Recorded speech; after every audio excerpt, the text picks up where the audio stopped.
Good morning students. ये आपकी आज की वर्कशीट है, वर्कशीट 9, और आपका इसका टॉपिक है pair of linear equation in two variable. Continue है ये टॉपिक जो आपका प्रीवियस वर्कशीट में भी था।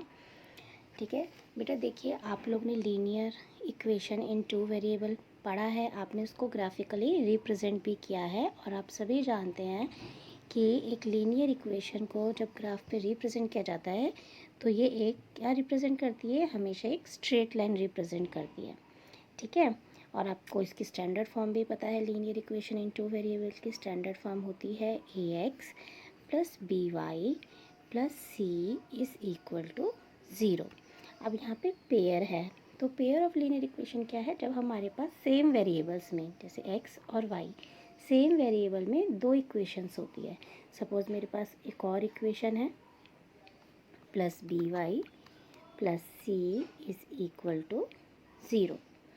ठीक है, अब इन दोनों में डिफ्रेंशिएट करने के लिए देखो वेरिएबल्स तो सेम रहेंगे, x है y है, तो डिफ्रेंशिएट अलग अलग किससे दिखेगी, वो कोफिशिएंट से। तो कोफिशिएंट्स को डिफ्रेंशिएट करने के लिए हम यहाँ पे a1 a2 b1 b2 यहाँ c1 c2 इस तरीके से दिखा देते हैं। ठीक है, देखिए जैसे यहाँ पे आपको दिखाया गया है, तो जब हमारे पास दो इक्वेशन हो जाती है इन सेम वेरिएबल, ठीक है, इन सेम वेरिएबल जब हमारे पास दो इक्वेशन हो जाती है तो हम उसको कहते हैं pair of linear equation in two variables. अब आपको ये पता है कि ये ग्राफिकली क्या रिप्रेजेंट करती हैं, एक स्ट्रेट लाइन रिप्रेजेंट करती हैं। तो जब दो इक्वेशन है तो वो ग्राफ पर दो लाइन रिप्रेजेंट करेंगी, दो स्ट्रेट लाइन। तो उसकी हमारे पास तीन कंडीशंस हो सकती है, ये मैं आपको पहले भी बता चुकी हूँ। ठीक है, तो तीन कंडीशंस क्या हो सकते हैं, अपने कल वर्कशीट में भी आपने किया था जिसमें दो क्वेश्चंस थे, आपने ग्राफिकली इनको रिप्रेजेंट किया था और आपने देखा था कि एक लाइन इंटरसेक्ट कर रही थी और एक लाइन पैरेलल थी। तो तीन कंडीशंस हो सकती हैं, या तो वो दो लाइनें हैं, जब एक ग्राफ के ऊपर दो लाइनें हैं, या तो वो एक दूसरे को ऐसे कट करेंगी।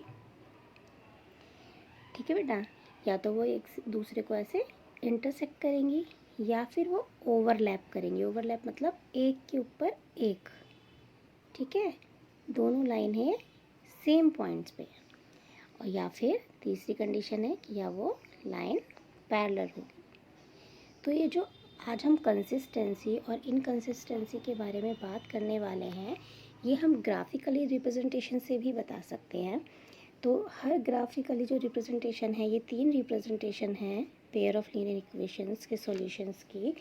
ठीक है, तो ये क्या रिप्रेजेंट कर रही हैं, जब लाइन इंटरसेक्ट हो रही है। ठीक है, फर्स्टली जब लाइन आपकी इंटरसेक्ट हो रही है तो पेयर ऑफ लीनियर इक्वेशन का सॉल्यूशन क्या होगा, जो इनका कॉमन पॉइंट है। और कॉमन पॉइंट क्या होगा, जहाँ पे ये दोनों लाइन एक दूसरे को इंटरसेक्ट कर रही हैं, इस वाले पॉइंट पे।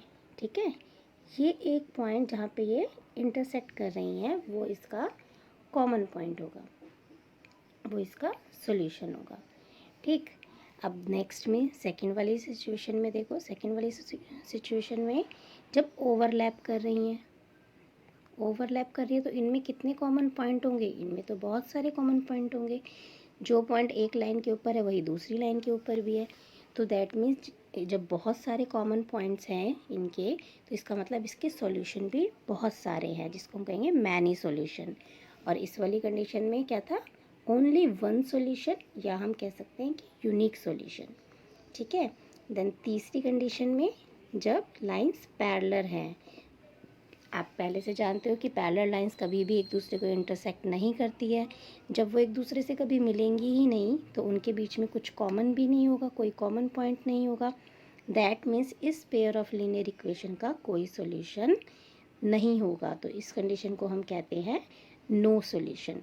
ठीक है, तो ये तीन चीज़ें आप देखो, जहाँ पे लाइन इंटरसेक्ट कर रही है ओनली वन सॉल्यूशन, या फिर यूनिक सॉल्यूशन।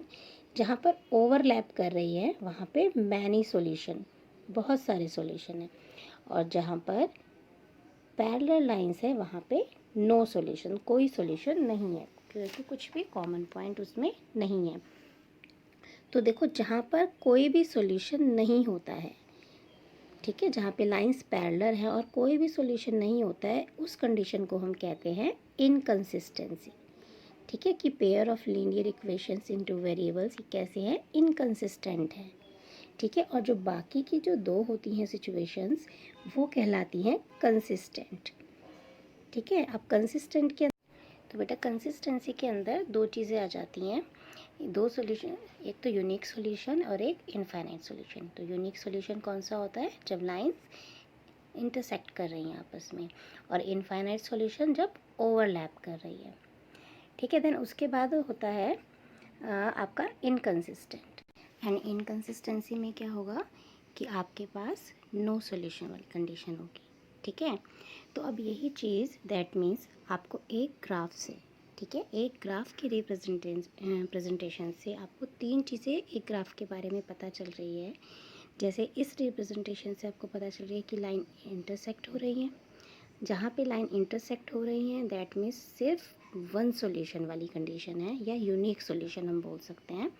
और हम जब यूनिक सॉल्यूशन है तो उसको क्या बोलते हैं, किस तरीके का लीनियर पेयर है, वो कंसिस्टेंट है। ठीक है, तो तीन चीज़ें इसके बारे में आपको पता चली कि लाइन इंटरसेक्टिंग है और यूनिक सॉल्यूशन है और कंसिस्टेंट है। देन अब इस वाली रिप्रेजेंटेशन से भी आपको क्या पता चल रहा है कि ओवरलैप कर रही हैं लाइंस। ओवरलैप जो करती है उनको बोलते हैं कोइंसिडेंट लाइंस। ठीक है, और जहाँ पे ऐसे लाइंस होती है वहाँ पे मैनी सॉल्यूशंस होते हैं और वो भी कंसिस्टेंट होता है। और जो तीसरी वाली कंडीशन है, जो तीसरी वाली है, इसमें जहाँ पे पैरेलल लाइंस होती हैं, ठीक है, पैरेलल लाइन रिप्रेजेंट कर रही हैं, दैट मीन्स नो सॉल्यूशन है, और नो सॉल्यूशन को हम बोलते हैं इनकंसिस्टेंट। ठीक है, अब देखिए यहाँ पे भी आपको यही चीज़ बताई गई थी। अब यही सेम चीज़ कि ये पेयर ऑफ लीनियर इक्वेशन, हमने इसको ग्राफिकली रिप्रेजेंट करा है। ठीक है, अगर हम इसको ग्राफिकली रिप्रेजेंट ना करके सिर्फ इसके जो कोफिशिएंट्स होते हैं, ठीक है, पेयर ऑफ लीनियर इक्वेशन के जो कोफिशिएंट्स के रेशियो होते हैं उनको कंपेयर करके भी हम ये चीज़ बता सकते हैं कि ये जो पेयर ऑफ लीनियर इक्वेशन है इसका ग्राफ इंटरसेक्टिंग लाइन होगी, कोइंसिडेंट होगी, पैरेलल होगी, ठीक है, या फिर कंसिस्टेंट है, इनकंसिस्टेंट है। ये चीज़ें बता सकते हैं हम किससे, इनके जो कोफिशिएंट्स हैं उनके रेशियो को कंपेयर करके। देखिए बेटा, जो फर्स्ट एग्जांपल है इसका ये है x minus 2y plus 1 is equal to 0 and 3x plus 4y minus 20 is equal to 0। इससे पहले आप ये चीज़ कर चुके हो कि हम कोफिशिएंट्स आइडेंटिफाई कैसे करते हैं, मतलब a क्या है, b क्या है, c क्या है, आप पहले वर्कशीट्स में कर चुके हो। लेकिन कोफिशिएंट्स कंपेयर करने से पहले आपको एक चीज़ माइंड में रखनी है कि अगर हमारी इक्वेशन स्टैंडर्ड फॉर्म में नहीं है तो हमें उसे लेकर जाना है। तो ये दोनों इक्वेशन ऑलरेडी स्टैंडर्ड फॉर्म में है। ठीक है, उसके बाद हम कंपेयर करेंगे, आपको अलग से लिखने की ज़रूरत नहीं है। देखो, अगर आप एक के नीचे एक लिखते हो तो हम यहीं से कंपेयर कर सकते हैं। देखो यहाँ से a1, हम a1 अपॉन a2 रेशो को कंपेयर करना है ना हमें तीनों कोफिशिएंट्स के। तो पहला कोफिशिएंट ले लिया हमने दोनों इक्वेशन का, a1 अपॉन में a2। तो a1 क्या है, यहाँ पहले x के आगे कुछ नहीं है, दैट मीन्स क्या है, 1 है, 1 अपॉन में 3। a1 अपॉन a2 आ गया 1 अपॉन में 3। देन फिर हम देखते हैं b1 अपॉन b2।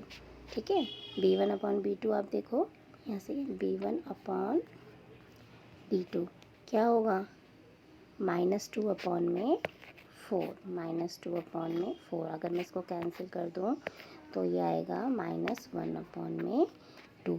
और a1 अपॉन a2 क्या आया था आपका, देखो यहाँ पे इन्होंने निकाल के दिखाया ना, a1 अपॉन a2 हमारा आया था 1/3, b1 अपॉन b2 आया है -2/4 या सॉल्व करके -1/2, और c1 अपॉन c2 देखो यहाँ से क्या आएगा 1 अपॉन -20।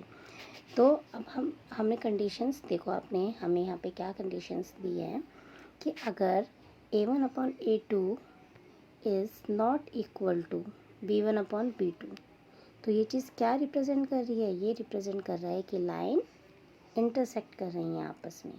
ठीक है, तो हमने ये कंपेयर करा तो हमने देखा कि फर्स्ट वाले क्वेश्चन में देखो हमने देखा कि a1 upon a2 is not equal to b1 upon b2। तो ये फर्स्ट सिचुएशन है जिसमें लाइन क्या कर रही है, इंटरसेक्ट कर रही हैं। और जब लाइन इंटरसेक्ट कर रही है तो हमें तीन चीज़ें, ठीक है, पता चल रही हैं। क्या क्या चीज़, एक तो ये कंसिस्टेंट है, दैट मीन्स इसका यूनिक सॉल्यूशन है और लाइन कैसी है, इंटरसेक्टिंग है, ठीक है। देन अगेन फिर से हमने सेकंड क्वेश्चन में हमने कंपेयर किया। सेकंड क्वेश्चन में पहले चेक करो क्या ये स्टैंडर्ड फॉर्म में है, यस ये भी स्टैंडर्ड फॉर्म में है, ठीक है। इसकी LHS 0 है, सॉरी RHS इसकी 0 है, ठीक है। और x वाली टर्म, y वाली टर्म, देन कांस्टेंट टर्म। अब हमने यहाँ पे निकाला है A1 अपॉन में A2, 2 अपॉन में 4, ठीक है ना, 2 अपॉन में 4, B1 अपॉन में B2, 3 अपॉन में 6, ठीक है। और C1 अपॉन में C2 -9/8। जब आप इसको सिंपलेस्ट फॉर्म में करोगे कैंसिल करके तो ये सभी वैल्यूज़ 1/2 के इक्वल आएगी। दैट मीन्स मुझे यहाँ से क्या पता चला कि A1 upon A2 is equal to B1 upon B2 is equal to C1 upon C2। तो ये वाली सिचुएशंस के लिए देखो आपको क्या बताया गया, ये वाली सिचुएशन जब होती है तो लाइन कैसी होती है, कोइंसिडेंट, मतलब ओवरलैप कर रही है, एक के ऊपर एक है। सेकंड वाली सिचुएशन तो इसमें क्या होता है, मैनी सॉल्यूशंस होते हैं और ये कंसिस्टेंट होती है, ठीक है। तो वही तीनों चीज़ें देखो उन्होंने यहाँ पर हमें बताई है कि कंसिस्टेंट है, इनफाइनाइट सॉल्यूशंस हैं और कोइंसिडेंट लाइंस हैं, ठीक है। हमें कोफिशिएंट्स के रेशो को कंपेयर करने से हमें ये तीनों चीज़ें पता चल जाती है, बिना ग्राफ, बिना इसके सॉल्यूशन निकाले, बिना ग्राफ को ड्रॉ किए, केवल इसके कोफिशिएंट्स को कंपेयर करने से, ठीक है। अब तीसरे क्वेश्चन में देखो, तीसरा भी ऑलरेडी स्टैंडर्ड फॉर्म में है, हमें नहीं करना। A1 अपॉन A2 यहाँ से देखो 1 अपॉन में 2 सिंपलेस्ट फॉर्म में है और सिंपल नहीं होगा, ठीक है। B1 अपॉन B2 क्या है, 2 अपॉन में 4। इसको जब सिंपलेस्ट फॉर्म में करोगे तो ये फिर से 1 अपॉन 2 आ जाएगा, ठीक। देन C1 अपॉन C2 है 4 अपॉन में -4 अपॉन में -12, ठीक है। अब इसको सिंपलेस्ट फॉर्म में जब करोगे 4 1 ज़ा 4 और 4 3 ज़ा 12, माइनस से माइनस कैंसिल तो 1/3 आ रहा है। दैट मीन्स पहले दो तो इक्वल आया है, A1 अपॉन A2 इक्वल आया है B1 अपॉन B2 के, but not equal to C1 upon C2। तो जब लास्ट वाला नॉट इक्वल होता है और दोनों शुरू के इक्वल आ जाते हैं, उस वाली कंडीशन में हमारे पास नो सॉल्यूशन की कंडीशन होती है, ठीक है। और नो सॉल्यूशन वाला कैसा होता है, इनकंसिस्टेंट होता है, ठीक है। Inconsistent, no solution and parallel lines, ठीक है बेटा। आई होप कि आपको ये तीनों क्लियर हो गए हैं। अब इसके नीचे आपको एक एक्सरसाइज दी है, क्वेश्चन दिए हैं करने के लिए। पहले आप इनको खुद से कीजिए, उसके बाद मैं आपको इनके सॉल्यूशन एक्सप्लेन करूँगी, देन आप चेक कर सकते हैं कि आपने सही किया है कि नहीं। आई होप आपको ये समझ में आया हो। Bye bye, thank you.